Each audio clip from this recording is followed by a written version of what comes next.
Okay, so in this question we've got to plot a graph. We've got 3x plus 2y equals 12. A good thing to do to start off with might be to do our x and y table, but we want to rearrange it first. So I'm going to move the 3x across, so I get 2y equals minus 3x plus 12. You'll notice I've kept my x's first because that's our standard order. And to get from 2y to just y, we'll have to halve it. So minus 1.5x plus 6.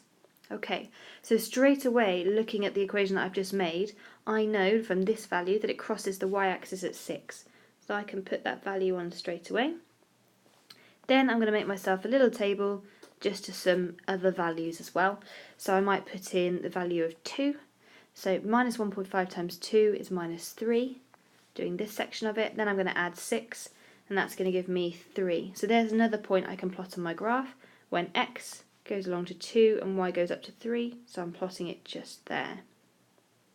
So I've got 2 points, 3 is good just to double check. So I'm also going to put in 4, so minus 1.5 times 4 is minus 6 from this section here.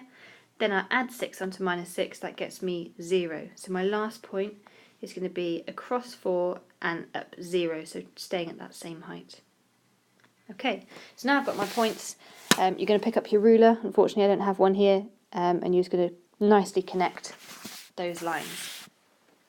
The last thing we're asked to do is to write down the gradient of it, and as we've got it in this lovely form here already, we know that this number here is our gradient m, so it's just going to be minus 1.5 for the gradient.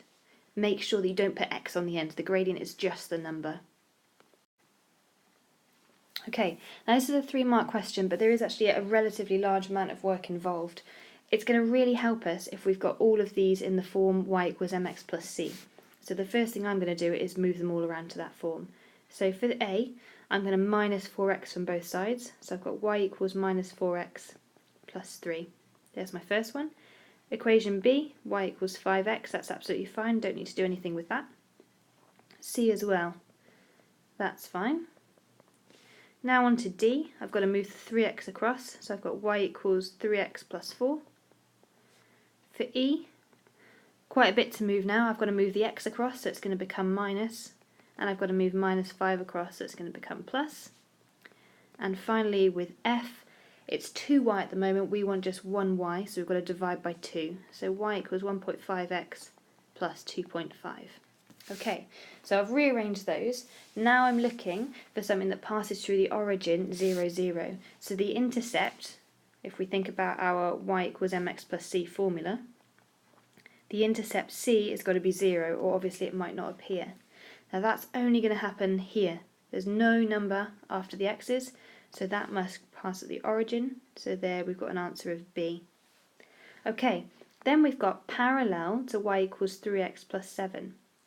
They're parallel if they've got the same gradient. So what we're looking for is something that has a gradient of 3. So here we've got gradient minus 4, 5, 5. Here's the one with the gradient of 3. So my answer is D.